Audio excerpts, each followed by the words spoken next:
नमस्कार दोस्तों, स्वागत है आपके अपने YouTube चैनल एनसीईआरटी की पाठशाला में। दोस्तों, आज हम प्रकाश के बारे में जानेंगे। जो प्रकाश से संबंधित जो महत्वपूर्ण क्वेश्चन बन सकते हैं उनके बारे में हम देखेंगे। यानी कि प्रकाश में जो अपवर्तन होता है, परावर्तन होता है प्रकाश का, वो किस प्रकार होता है, उससे कहाँ कहाँ से क्वेश्चन बन सकते हैं आपके और किस प्रकार। इसमें हम जो दर्पण है आपके उसके बारे में पढ़ेंगे, लेंस के बारे में जानेंगे और हम शॉर्ट रूप से इसको पढ़ेंगे। यानी कि ये चैप्टर बहुत ही शॉर्ट और महत्वपूर्ण क्वेश्चनों के लिए है।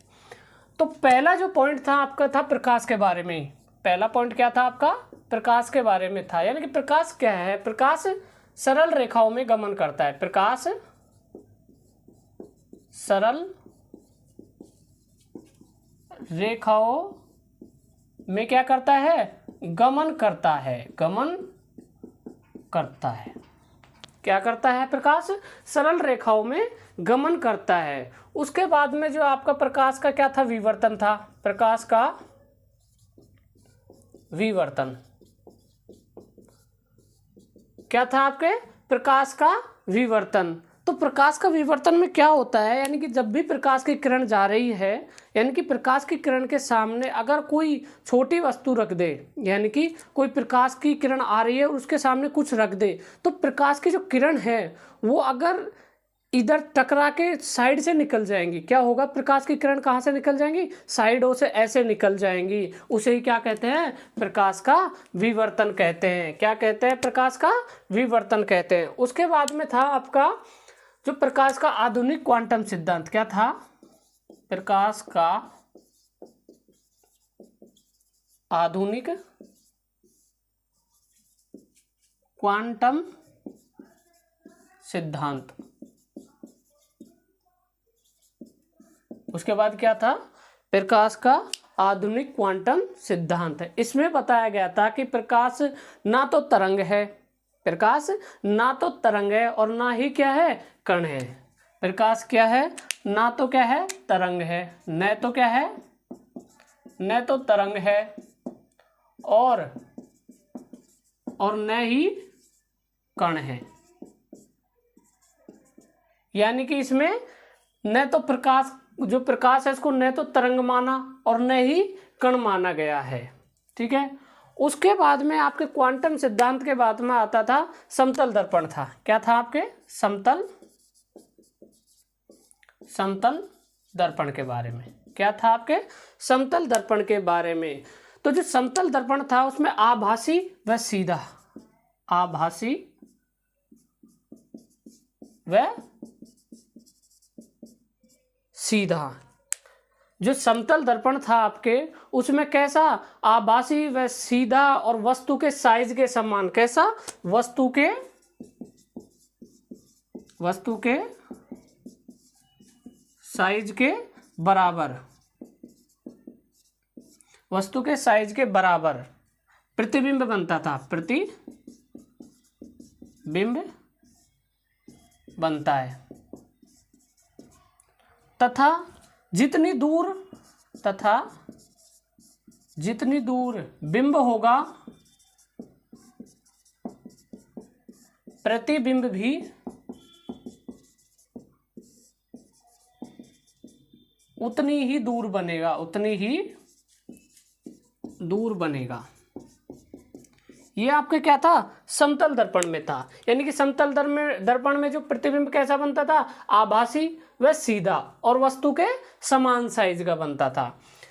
और जो प्रतिबिंब है वो जितनी दूर अगर आपका बिंब होगा, प्रतिबिंब भी कहाँ बनेगा? उतनी ही दूर बनेगा। उसके बाद में आता है आपके गोलीय दर्पण। उसके बाद में क्या आता है आपके? गोलीय दर्पण आता है। यानी कि गोलीय दर्पण, ऐसा दर्पण जिसका परावर्तक पृष्ठ कैसा हो? गोलीय हो। ऐसा दर्पण जिसका परावर्तक पृष्ठ कैसा हो? गोलीय हो। वो क्या कहलाता था? गोलीय दर्पण कहलाता। यानी कि जिसका परावर्तक पृष्ठ, यानी कि जो परावर्तन करने वाला जो है वो कैसा होना चाहिए? गोलीय हो। वो क्या कहलाता है? गोलीय दर्पण कहलाता है। उसके बाद में आता है आपके अवतल दर्पण और उत्तल दर्पण। क्या आता है? अवतल दर्पण और कौन सा आएगा? उत्तल दर्पण आएगा। यानी कि अवतल दर्पण और उत्तल दर्पण। यानी कि अवतल दर्पण में तो क्या होगा, जिसका परावर्तक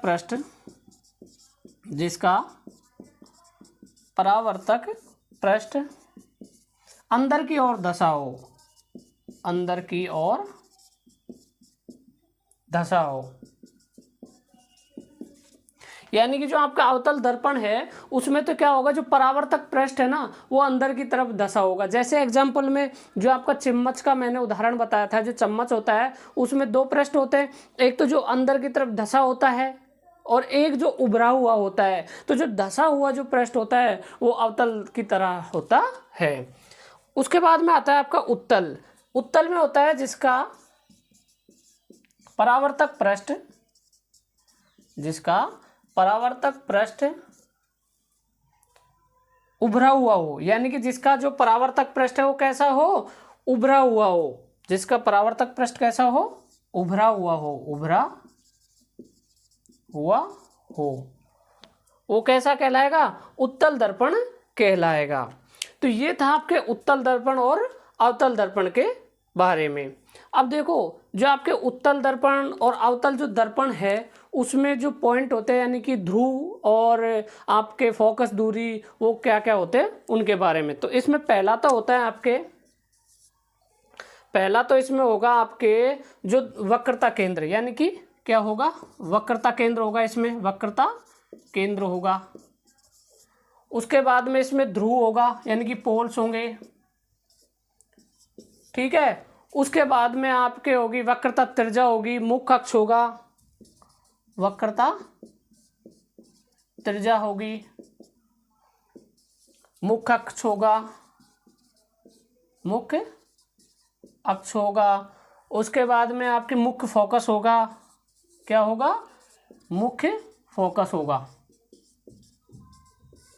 क्या होगा, मुख्य फोकस होगा। यानी कि वक्रता केंद्र होगा, ध्रुव होगा, वक्रता त्रिज्या होगी, मुख्य अक्ष होगा, मुख्य फोकस होगा। इनके बारे में मैंने डिटेल से आपको चैप्टर में बता दिया है, पर ये जो आपके दर्पण में पाए जाएंगे। अब देख लेते हैं हम कि जो बिंब हैं जो कहाँ पर होंगे, तो प्रतिबिंब कहाँ बनेगा, यानी कि बिंब की स्थिति कहाँ पर होने पर प्रतिबिंब कहाँ बनेगा। तो ये आपके थे कुछ जो पॉइंट, यानी कि हम क्या कर रहे हैं, सिर्फ रिवीजन कर रहे हैं उस चैप्टर का। क्या कर रहे हैं, जो मुख्य बिंदु है उनका क्या कर रहे हैं, एक बार रिवीजन कर रहे हैं। अब जो हम पढ़ेंगे आपके जो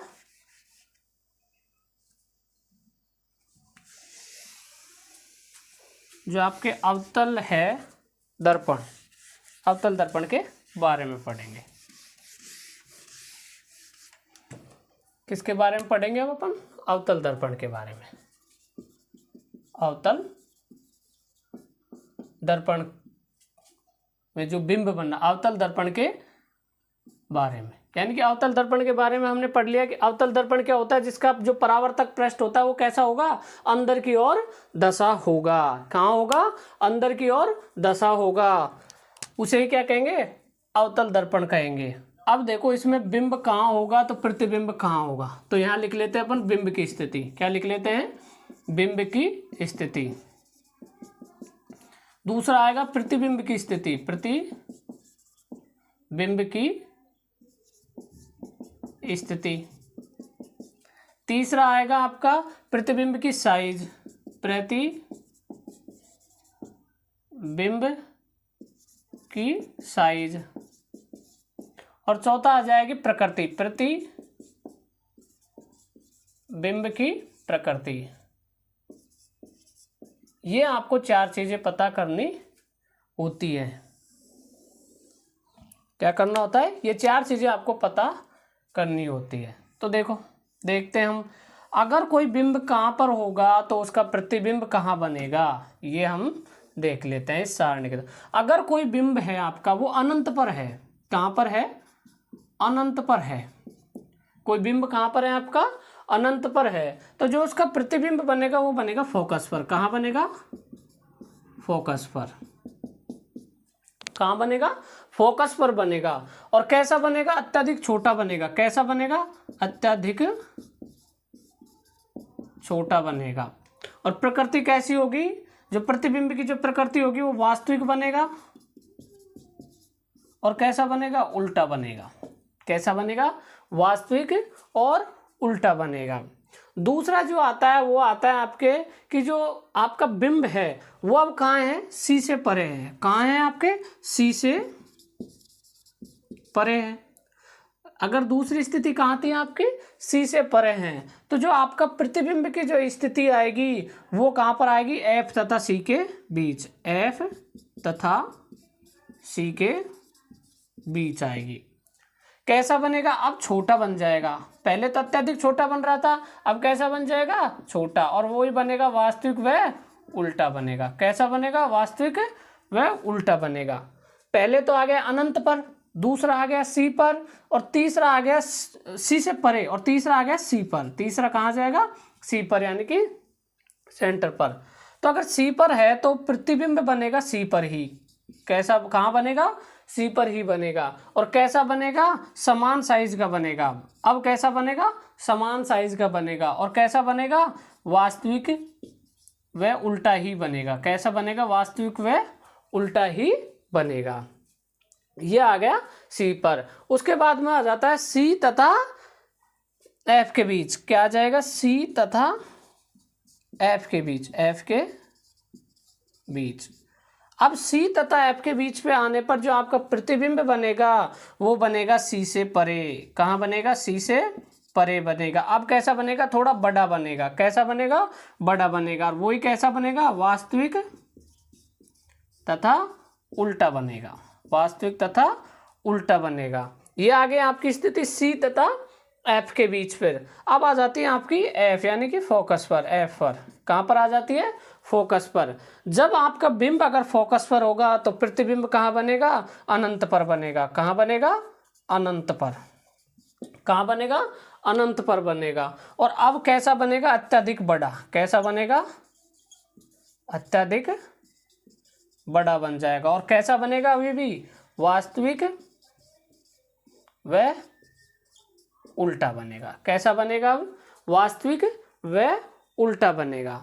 उसके बाद में आ जाता है आपके अनंत पर हो गया, सी से परे हो गया, फिर सी पर आ गया, सी तथा एफ के बीच में आ गया, एफ पर आ गया। अब आ जाता है आपके पोल्स तथा एफ के बीच में। कहाँ जाएगा, पी, यानी कि पोल्स तथा एफ के बीच।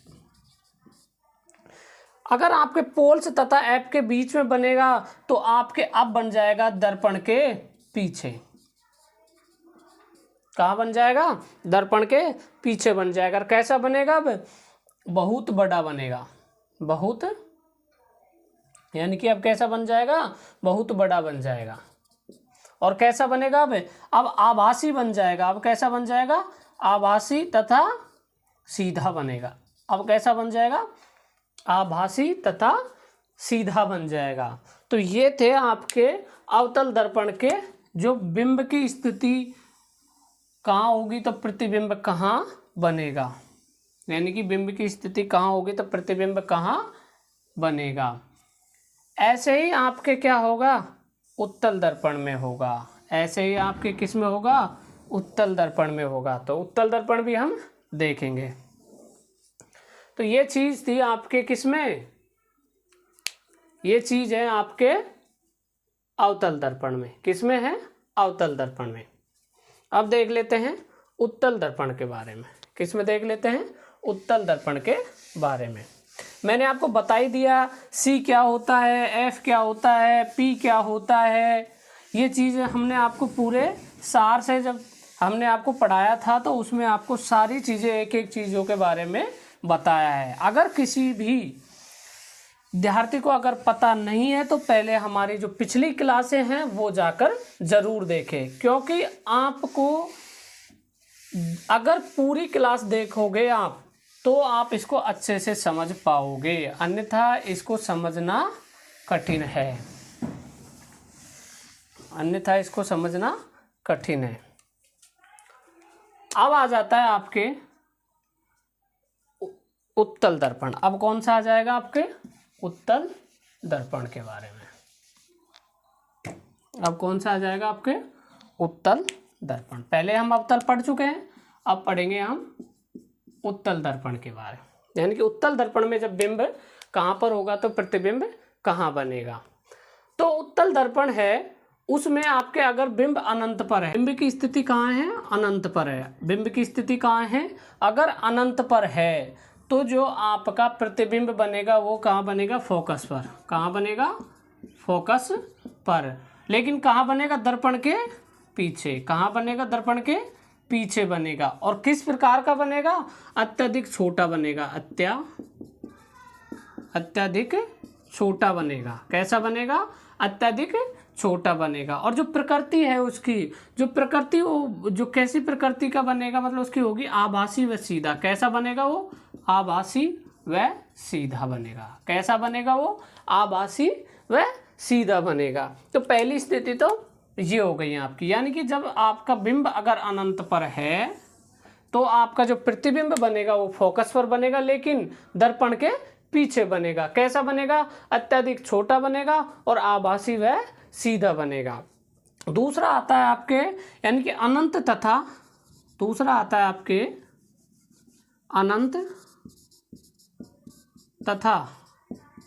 अनंत तथा दर्पण के ध्रुव, दर्पण के ध्रुव पी के बीच, पोल्स एंड ध्रुव के पी के बीच। तो जो अब आपके प्रतिबिंब की जो स्थिति बनेगी वो बनेगी पी तथा एफ के बीच में। कैसे बनेगी, पी तथा एफ के बीच में बनेगी। अभी भी दर्पण के कहाँ बनेगा, दर्पण के पीछे। कहाँ बनेगा, दर्पण के पीछे की तरफ बनेगा। अब कैसा बनेगा, छोटा बनेगा। पहले तो अत्यधिक छोटा बन रहा था, लेकिन अब कैसा बनेगा, छोटा बनेगा। और कैसा बनेगा, आभासी और सीधा ही बनेगा। कैसा बनेगा, आभासी व सीधा बनेगा। ये था आपके उत्तल दर्पण। जो उत्तल दर्पण के जो उपयोग है, उत्तल दर्पण के उपयोग हैं वो किया जाता है जो आपके वाहनों के जो पीछे की तरफ जो देखने के लिए किया जाता है। तो वाहनों के पश्च दृश्य के लिए, यानी कि पीछे के लिए, पश्च दृश्य के लिए, दृश्य के लिए, पश्च दृश्य के लिए, यानी कि जो आपके वाहन होता है उसका जो साइड मिरर होता है ना, उसमें आप जो पीछे की तरफ देखते हैं उसके लिए आपको कौन सा जो दर्पण यूज लिया जाता है, उत्तल लिया जाता है। और जो आपके अवतल है, जो आपके अवतल दर्पण है उसका जो उपयोग है, जो आपके अवतल दर्पण का उपयोग किया जाता है आपके टॉर्च में। किस में किया जाता है, टॉर्च में किया जाता है। आपके जो सर्च लाइट होती है उसमें किया जाता है। उसके बाद में सौर भट्टियों में किया जाता है। किस में किया जाता है, सौर भट्टियों में किया जाता है। इन सब में आपका कौन सा, अवतल दर्पण का उपयोग किया जाता है। और उत्तल दर्पण का उपयोग वाहनों के पश्च दृश्य को देखने के लिए किया जाता है। तो ये थे आपके उत्तल और अवतल दर्पण के बारे में, यानी कि जो इनके बिंब की स्थिति, कहाँ कहाँ इसका उपयोग किया जाता है, इन सब के बारे में था। अब हम पढ़ेंगे आपके जो इसका दर्पण का जो फॉर्मूला है, यानी कि दर्पण का जो सूत्र है उसके बारे में पढ़ेंगे। यानी कि दर्पण का सूत्र क्या है, जिससे न्यूमेरिकल आते हैं, उसके बारे में पढ़ेंगे।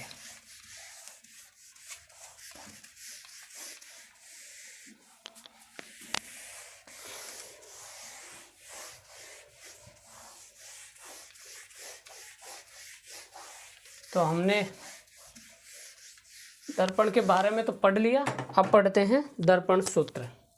क्या पढ़ते हैं, दर्पण सूत्र। तो दर्पण का जो सूत्र होता है वो आपको पता है 1/v + 1/u = 1/f होता है। दर्पण का सूत्र क्या होता है, 1/v + 1/u = 1/f होता है। और जो आवर्धन का सूत्र होता है, किसका, आवर्धन का जो सूत्र होता है, आवर्धन को किससे लिखते हैं, एम से लिखते हैं। तो आवर्धन का सूत्र होता है जो होता है आपकी प्रतिबिंब की हाइट अपॉन बिंब की हाइट बराबर में प्रतिबिंब की हाइट अपॉन बिंब की height upon v upon u. U यानी कि क्या है यहाँ पर, प्रतिबिंब की दूरी, यानी कि क्या है, प्रतिबिंब की दूरी अपॉन क्या हो जाएगा, बिंब की दूरी हो जाएगा। क्या हो जाएगा, प्रतिबिंब की दूरी अपॉन बिंब की दूरी हो जाएगा। ये क्या हो जाएगा, माइनस में हो जाएगा। ये क्या हो जाएगा, माइनस में हो जाएगा। उसके बाद में आता है आपका प्रकाश का अपवर्तन। क्या आता है, प्रकाश का अपवर्तन। क्या आएगा, प्रकाश का अपवर्तन के बारे में, यानी कि प्रकाश का अपवर्तन क्या है।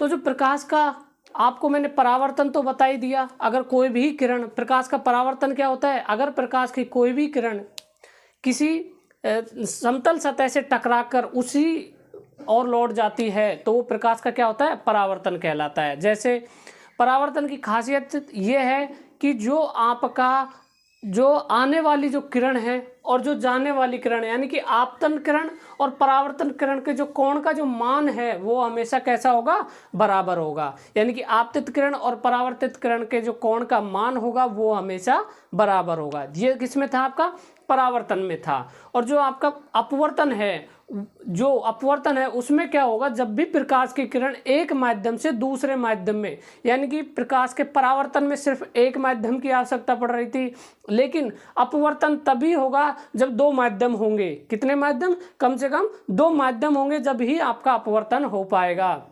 तो यानी कि जब भी प्रकाश की किरण एक माध्यम से दूसरे माध्यम में आ रही है तो जो प्रकाश की किरण है वो अपने पथ से क्या हो जाती है, विचलित हो जाती है। क्या हो जाती है, पथ से विचलित हो जाती है। और वह क्या करने लगती है, अपने पथ से विचलित होकर अपना रास्ता चेंज करती है हल्का सा। जैसे मान लो आप जा रहे हो, कोई स्पीड में जा रहे हो एयर में, और आप पानी में जाना चाहते हो, तो क्या आप जितना स्पीड से आप हवा में जैसे ऐसे गमन कर रहे हो, क्या उतनी स्पीड से आप पानी में चल सकते हो, नहीं, क्योंकि दोनों माध्यम अलग अलग है। उसी प्रकार प्रकाश की कोई किरण है, वो एक एयर में से, मतलब प्रकाश की किरण हवा में आ रही है और पानी रख दो आप, अब वो प्रकाश की किरण अगर पानी में जाएगी तो क्या थोड़ी बहुत तो स्लो होगी।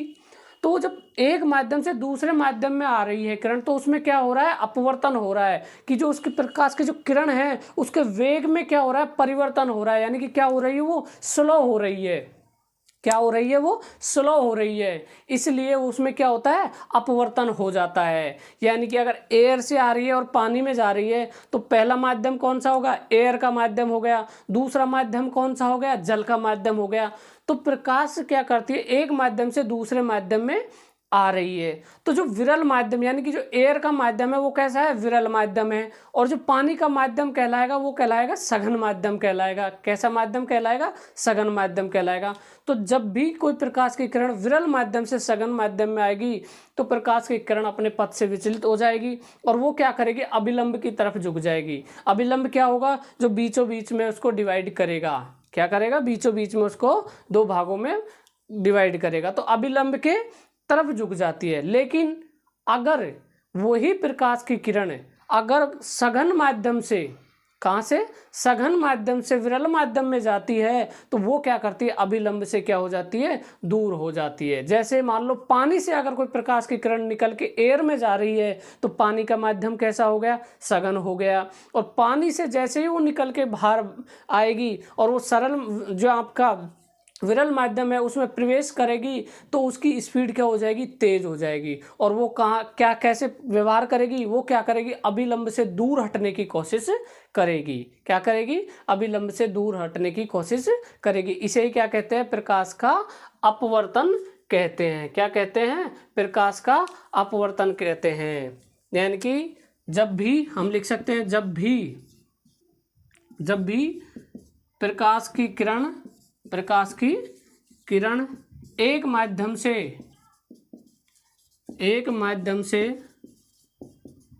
दूसरे माध्यम में प्रवेश करती है तो अपने पथ से विचलित हो जाती है। तो अपने पथ से विचलित हो जाती है, हो जाती है। इसे ही प्रकाश का अपवर्तन कहते हैं, अपवर्तन कहते हैं। यानी कि प्रकाश का अपवर्तन किसे कहते हैं? जब भी प्रकाश की किरण एक माध्यम से दूसरे माध्यम में प्रवेश करेगी तो अपने पथ से विचलित हो जाएगी प्रकाश की किरण और हो जाती है, उसे ही क्या कहते हैं? प्रकाश का अपवर्तन कहते हैं। मैंने एग्जाम्पल भी बताए थे आपको, जैसे आपके जो पानी की बाल्टी है, पानी की बाल्टी में अगर अपन लोहे की छड़ डाल दें तो हमें लोहे की छड़ है जो टेढ़ी मुड़ी हुई प्रतीत दिखाई देती है। अगर किसी टैंक वगैरह में आप सिक्के डालो तो वो सिक्के आपको जो उसकी वास्तविक स्थिति पर ना दिखाई देकर थोड़े कैसे दिखाई देते हैं? ऊपर उठे हुए दिखाई प्रतीत देते हैं। उसके बाद में मैंने मछली का उदाहरण दिया था कि जो मछली होती है वो उसकी वास्तविक स्थिति पर ना दिखाई देकर दूसरी स्थिति पर दिखाई देती है। तो ये थे आपके कुछ अपवर्तन, जो प्रकाश का जो अपवर्तन है उसके उदाहरण थे। तो अपवर्तन के बारे में हमने पढ़ लिया। उसके बाद में आता है आपका उत्तल लेंस, यानी कि लेंस के बारे में पढ़ेंगे। उसके बाद में क्या पढ़ेंगे? हम लेंस के बारे में पढ़ेंगे। तो लेंस के बारे में पढ़ेंगे, क्या पढ़ेंगे हम? लेंस के बारे में पढ़ेंगे। तो लेंस क्या होता है? तो लेंस के बारे में जैसे देखो, आपने चश्मे देखे होंगे, क्या? चश्मे वगैरह। तो जो चश्मे होते हैं वो क्या होते हैं? लेंस ही होते हैं। तो जो उनके बारे में हम अब पढ़ेंगे, यानी कि जो लेंस वगैरह के बारे में पढ़ेंगे। तो लेंस कितने प्रकार के होते हैं? 2 प्रकार के बताए थे मैंने। लेंस कितने प्रकार के बताए थे? 2 प्रकार के बताए थे। एक तो उत्तल लेंस और एक अवतल लेंस। कौन कौन से? एक उत्तल लेंस और एक अवतल लेंस। जो आपका उत्तल लेंस होता है वो क्या होता है? किनारों से तो पतला होता है। क्या होता है? किनारों से तो पतला होता है और बीच में से क्या होता है? मोटा होता है। कैसा होता है? जो उत्तल लेंस होगा आपके किनारों से तो कैसा होगा? पतला होगा और बीच से कैसा होगा? मोटा होगा। वहीं अगर आप अवतल लेंस की बात करें, वहीं आप अगर आपके अवतल लेंस की बात करें तो जो अवतल लेंस होगा वो कैसा होगा? वो होगा आपके किनारों से तो कैसा होगा? मोटा होगा और बीच से कैसा होगा? पतला होगा। कैसा होगा? किनारों से तो कैसा होगा? मोटा होगा और बीच में से कैसा होगा? पतला होगा। जैसे आपने देखा होगा, कोई सुना होगा आपने, कहते हैं कि मेरे चश्मे प्लस में है, नंबर बताते हैं कि मेरा +1 1 नंबर है, मेरा आधा नंबर है। तो जो प्लस माइनस क्या है? जो प्लस माइनस है ना, वो ही आपके उत्तल और अवतल की परिभाषा दे सकते हैं। जैसे अगर किसी का लेंस पॉजिटिव है यानी कि प्लस में है, किसी लेंस की जो क्षमता है वो बोलता है कि मेरे लेंस की जो क्षमता है इतनी है यानी कि प्लस में, तो जो प्लस में होती है वो तो होता है आपके उत्तल लेंस होता है, और जो माइनस में जिसकी क्षमता होती है वो कौन सा होगा? अवतल लेंस होगा। कौन सा होगा? अवतल लेंस होगा।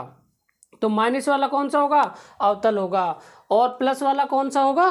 उत्तल होगा। अब जो इसका लेंस का जो सूत्र है, लेंस का सूत्र है वो था आपके 1/v, क्या था? 1/v minus 1/v plus 1/v plus 1/u बराबर 1/f। माइनस कहाँ पे था? आपके दर्पण में था। माइनस कहाँ पर था? दर्पण में था। तो ये आपका सूत्र है। मैंने आपको बता ही दिया v क्या होता है, u क्या होता है, f क्या होता है। f होता है आपकी फोकस दूरी, u होता है आपके क्या? बिंब की दूरी, v होता है प्रतिबिंब की दूरी होता है। उसके बाद में आपके आता है आवर्धन क्षमता। क्या आता है? आवर्धन। जो आवर्धन निकलवाए तो उसका फॉर्मूला क्या होगा? मैंने बताया आवर्धन m बराबर, m लिखते हैं आवर्धन को, तो m बराबर होगा प्रतिबिंब की हाइट अपॉन बिंब की हाइट। क्या होगा? प्रतिबिंब की हाइट अपॉन बिंब की हाइट बराबर में माइनस u अपॉन v होगा। क्या होगा? माइनस u अपॉन v होगा। माइनस नहीं लगेगा यहाँ पे, क्या होगा? प्लस होगा। क्या होगा? प्लस, यानी कि u/v। u क्या है यहाँ पर? u क्या है यहाँ पर? आपके बिंब की दूरी। यहाँ पर क्या हो जाएगा? v/u हो जाएगा। क्या हो जाएगा? v/u हो जाएगा। तो ये थे आपके जो आवर्धन क्षमता यानी कि जो लेंस के क्या हैं? सूत्र हैं। क्या है? लेंस के सूत्र हैं। अब आपके इसके बाद में आता है कि जो लेंस की जो प्रतिबिंब का बनना यानी कि लेंस में जो प्रतिबिंब होगा वो कहाँ होगा, कहाँ बनेगा। यानी कि अगर आपका दर्पण का सूत्र होता है तो 1/v क्या होगा, 1/v upon 1/u, 1/v upon 1/u upon बराबर 1/f होगा। जो आवर्धन जो क्षमता होगी वो प्रतिबिंब की हाइट मतलब प्रतिबिंब की ऊंचाई अपॉन बिंब की ऊंचाई बराबर 1/v होगा। क्या होगा, 1/v होगा। यहाँ आपका क्या होगा, माइनस में होगा। यहाँ आपका क्या होगा, माइनस में होगा। क्या होगा, ये माइनस में होगा। क्या होगा, ये माइनस में होगा। तो जो आपका प्रकाश का अपवर्तन मैंने बता दिया, लेंस क्या होता है उसके बारे में, सूत्र क्या होता है, 1/v बराबर 1/v minus 1/u, 1/v minus 1/u बराबर 1/f। जो आवर्धन का होगा वो होगा प्रतिबिंब की हाइट अपॉन बिंब की हाइट बराबर प्रतिबिंब की दूरी अपॉन बिंब की दूरी। ये थे आपके प्रकाश जो आपके लेंस के बारे में। क्या था, आपके लेंस के बारे में था। अब हम पढ़ेंगे जो लेंस होते हैं आपके लेंस होते हैं उसमें जो प्रतिबिंब है वो कहाँ कहाँ पर बनेंगे। यानी कि आपके जो लेंस है उसमें जो आपके प्रतिबिंब कहाँ कहाँ पर बनेंगे।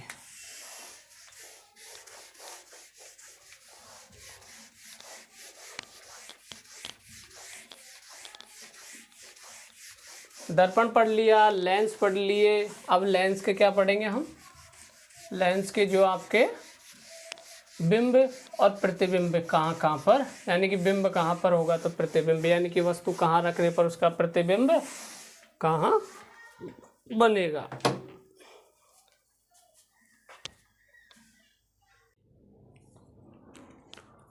तो अब हम पढ़ते हैं कि जो आपके यानी कि जो उत्तल लेंस है उसके जो प्रतिबिंब कहाँ कहाँ बनेंगे। तो पहला हम शुरुआत कर लेते हैं उत्तल लेंस से। कहाँ से करते हैं, उत्तल लेंस से। मैंने अभी आपको लेंस के जो आवर्धन क्षमता का जो फॉर्मूला बताया था वो था, उसमें अगर गलती हो गई हो तो देख लेना। आवर्धन क्षमता का होता है यानी कि प्रतिबिंब की m बराबर, यानी कि प्रतिबिंब की हाइट अपॉन बिंब की हाइट बराबर में हो जाएगा आपके v अपॉन u, यानी कि आपका क्या हो जाएगा, प्रतिबिंब की दूरी अपॉन बिंब की दूरी हो जाएगा। क्या हो जाएगा, प्रतिबिंब की दूरी अपॉन बिंब की दूरी। हो सकता है यहाँ पे मैंने क्या लगा दिया हो, माइनस लगा दिया हो। माइनस नहीं लगेगा, जो माइनस का लगेगा वो कहाँ लगेगा, आपके दर्पण में लगेगा। कहाँ लगेगा, दर्पण में लगेगा। तो जो आपका लेंस है उस लेंस के उत्तल लेंस के बारे में, यानी कि जो आपकी बिंब की स्थिति है वो देख लेते हैं। तो पहला आ जाता है आपका बिंब की स्थिति। पहला क्या लिखेंगे हम, बिंब की स्थिति। उसके बाद में आएगा प्रतिबिंब की स्थिति, प्रतिबिंब की स्थिति। उसके बाद में आएगा प्रतिबिंब की साइज, प्रतिबिंब की साइज। और आएगा अंत में प्रतिबिंब की प्रकृति, प्रतिबिंब की प्रकृति। ठीक है, तो ये आपके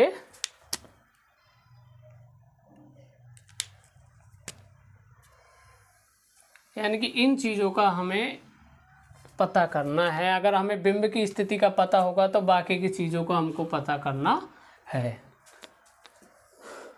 तो बना देते हैं हम, देखते हैं कौन कहाँ पर होगा।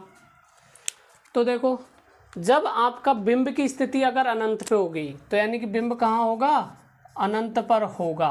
बिंब कहाँ होगा, अनंत पर होगा। तो जो आपका प्रतिबिंब है वो कहाँ होगा, वो होगा F2 फोकस पर। कहाँ होगा, F2 यानी कि फोकस पर होगा, फोकस पर होगा। जो प्रतिबिंब की जो साइज बनेगी वो बनेगी आपकी यानी कि अत्यधिक छोटी बनेगी। कैसी बनेगी, अत्यधिक छोटी बनेगी। कैसी बनेगी, अत्यधिक छोटी बनेगी। और कैसा बनेगा, वास्तविक व उल्टा बनेगा। कैसा बनेगा, वास्तविक व उल्टा बनेगा। कैसा बनेगा? वास्तविक व उल्टा बनेगा। उसके बाद में आपके आती है दूसरी स्थिति। उसके बाद में कौन सी आएगी? दूसरी स्थिति, यानी कि पहले कहाँ आ गया? अनंत पर आ गया। उसके बाद में अगर 2f1 से परे है, दूसरे में क्या हो जाएगा? 2f1 से परे। दूसरे में क्या हो जाएगा? 2f1 से परे अगर आपकी बिंब है, 2f1 से परे आपका क्या है? बिंब है, तो जो आपका प्रतिबिंब बनेगा वो f2 तथा 2f2 के बीच में बनेगा। कहाँ बनेगा? f2 तथा 2f2 के बीच बनेगा। कहाँ बनेगा? f2 तथा 2f2 के बीच में बनेगा। अब कैसा बनेगा? अब वो बन जाएगा थोड़ा छोटा। पहले तो अत्यधिक छोटा था, अब वो कैसा बन जाएगा? छोटा बन जाएगा। और कैसा बनेगा? वास्तविक तथा उल्टा बनेगा। कैसा बनेगा? वास्तविक व उल्टा बनेगा। ये आपकी हो गई दूसरी स्थिति। तीसरी स्थिति आपकी आती है कि यानी कि आपका जो बिंब है, आपका क्या है? बिंब है, वो कहाँ पर है? 2f1 पर है। कहाँ है? 2f1 पर है। तो जो आपका प्रतिबिंब बनेगा वो कहाँ बनेगा? 2f2 पर बनेगा। कहाँ बनेगा? 2f2 पर बनेगा। जो प्रतिबिंब की जो साइज होगी वो कैसी होगी? अब समान होगी, यानी कि अब कैसा बनेगा? समान साइज का बनेगा। और कैसा बनेगा? वास्तविक व उल्टा ही बनेगा। कैसा बनेगा? वास्तविक तथा उल्टा ही बनेगा। यानी कि अब कहाँ गए अपन? 2f1 पर। जो बिंब कहाँ गया? 2f1 पर आ गया। अब अगर बिंब आपके f1 तथा 2f2 के बीच आ जाए, कहाँ जाए? बिंब आ जाए आपके f1 तथा 2f2 के बीच आ जाए, 2f2 के बीच, यानी कि अब जो आपका बिंब है वो कहाँ जाएगा? f1 तथा 2f2 के बीच आ जाएगा। तो आपका जो प्रतिबिंब बनेगा वो 2f2 से परे बनेगा। कहाँ बनेगा? 2f2 से परे बनेगा। 2f2 से परे बनेगा। अब कैसा बनेगा? थोड़ा बड़ा बनेगा। अब कैसा बनेगा? बड़ा बनेगा। और कैसा बनेगा? वास्तविक और उल्टा ही बनेगा। कैसा बनेगा? वास्तविक व उल्टा बनेगा। यानी कि पहली स्थिति क्या हो गई? अगर कोई आपका बिंब है वो अनंत पर है तो जो फोकस दूरी कहाँ पर, जो प्रतिबिंब कहाँ बनेगा? फोकस पर बनेगा। कहाँ बनेगा? फोकस पर बनेगा। कैसा बनेगा? अत्यधिक छोटा बनेगा, वास्तविक बनेगा और उल्टा बनेगा। दूसरी स्थिति आ जाती है 2f1 से परे। कहाँ से? 2f1 से परे। तो अब जो प्रतिबिंब बनेगा वो f2 तथा 2f2 के बीच बनेगा। कहाँ बनेगा? f2 तथा 2f2 के बीच बनेगा। कैसा बनेगा? छोटा बनेगा, वास्तविक और उल्टा बनेगा। तीसरी स्थिति आती है 2f1 पर।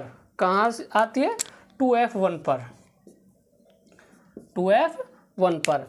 तो 2f1 पर जब होगा आपका, तो जो प्रतिबिंब बनेगा वो बनेगा आपका 2f2 पर। कहाँ बनेगा? 2f2 पर बनेगा। और जो उसकी साइज बनेगी वो समान बनेगी, वास्तविक व उल्टा ही बनेगा। जो आपकी चौथी स्थिति आती है f1 तथा 2f2 के बीच। कहाँ आएगी? f1 तथा 2f2 के बीच जो प्रतिबिंब की स्थिति बनेगी वो बनेगी 2f2 से परे बनेगी। कहाँ बनेगी?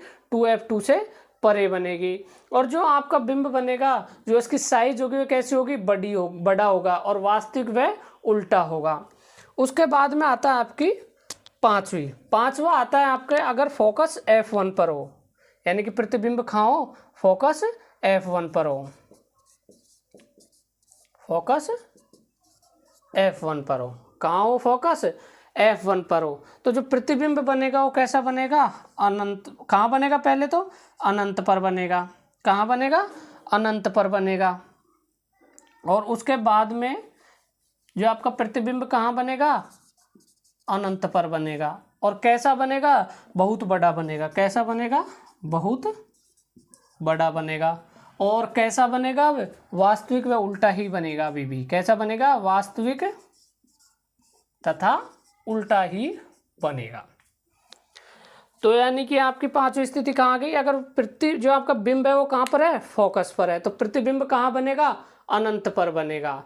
अब आ जाती है आपकी लास्ट स्थिति, यानी कि फोकस पर तथा जो आपका बिंब है, जो आपका बिंब है वो कहाँ है, फोकस, आपका बिंब कहाँ है, फोकस तथा प्रकाशित,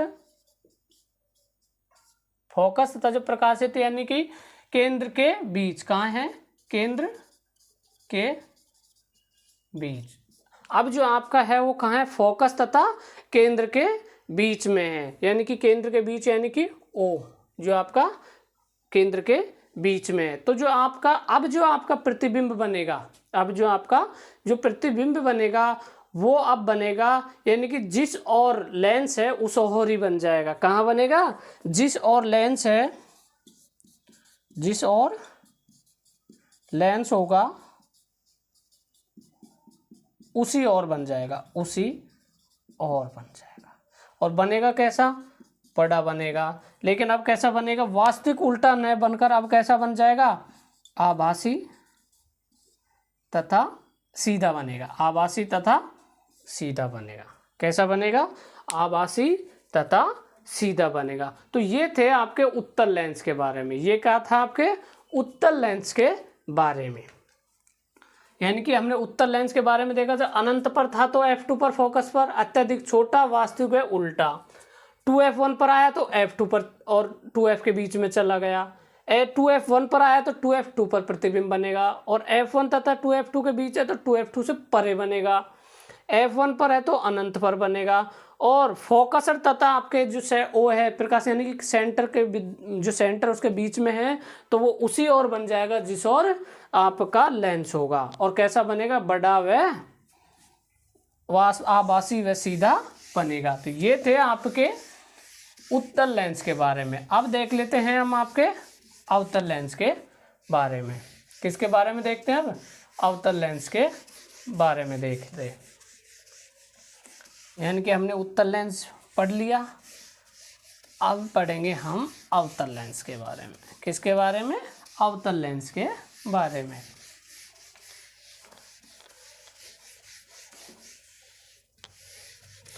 आपके एग्जाम में जो क्वेश्चन आएगा तो सीधा ही आएगा। अगर कोई भी आपका यानी कि उत्तल लेंस में कोई बिंब अनंत पर है तो उसका प्रतिबिंब की स्थिति क्या होगी, यानी कि प्रतिबिंब कहाँ बनेगा, तो आपको क्या बताना है, फोकस पर बताना है। इसमें भी अगर बिंब की स्थिति अब ले लेते हैं अपन, कौन सा, अवतल, कौन सा, अवतल, अवतल लेंस। तो अवतल लेंस में अगर आपका जो बिंब है वो कहाँ पर है, अनंत पर है। कहाँ पर है, अनंत पर है। कहाँ पर है आपका बिंब, अनंत पर है। तो जो आपका प्रतिबिंब जो बनेगा वो कहाँ बनेगा, f2 पर बनेगा। कहाँ बनेगा, फोकस पर बनेगा। जो आपका प्रतिबिंब है वो कहाँ बनेगा, f1 पर बनेगा, f1 फोकस पर, फोकस पर, क्योंकि इसमें f2 होता ही नहीं है। और जो आपके प्रतिबिंब की साइज होगी वो कैसी होगी, अत्यधिक छोटी होगी, अत्यधिक